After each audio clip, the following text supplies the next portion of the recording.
আসসালামু আলাইকুম ওয়া রাহমাতুল্লাহ। ক্লাস 1 ইবতেদায়ী প্রথম শ্রেণী এবং যে সমস্ত ভাইয়েরা ক্লাস 1 থেকেই আরবি ভাষা শিখতে চান তাদের জন্য আজকের একটি ক্লাস আব্দুর রাসূল আরবি বই থেকে আমরা আলোচনা করব। এর আগে আমরা কয়েকটা লেকচার আমরা আলোচনা করেছিলাম। আমরা ধারাবাহিকভাবে লেকচারগুলো দিচ্ছি। তো যাদের সুযোগ আছে এগুলো আপনারা দেখে নেবেন। আজকে আমরা শব্দ শিখব। গতকাল আমরা যে ক্লাসটি নিয়েছিলাম সেখানে যে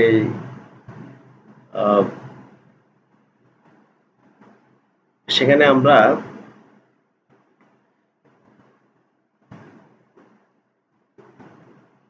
আমরা সিন শিন দিয়ে আমরা শব্দ শিখেছিলাম, সাদ দিয়ে দাদ দিয়ে আমরা শব্দ শিখেছিলাম।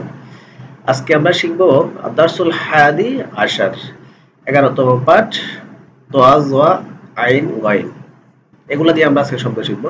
আনজুরু ওয়াস্তামিউ ওয়াকরাউ, দেখি শুনিও বলি। দেখতে পাচ্ছ তোমরা এখানে একটা ফাঁকির ছবি দেখা যাচ্ছে, এটার নাম হলো দোয়েল ফাঁকি। এটাকে আরবিতে বলে তয়রুন। তোয়াতে তয়রুন, তয়রুন অর্থ ফাঁকি। আর এটা দেখতে পাচ্ছ জোয়া, জোয়া দিয়ে আমরা এখানে একটা হরিণের ছবি দেখতে পাচ্ছি। তাহলে আমরা বলতে পারি জতে জবিয়ন, জবিয়ন মানে হরিণ। এখানে আমরা তোয়া দিয়ে আমরা তোয়াগুলো লিখবো, এখানে আমরা জোয়াগুলো লিখবো। এরপর দেখতে পাচ্ছ আইন দিয়ে একটা শব্দ, এখানে একটা চোখের ছবি দেখা যাচ্ছে।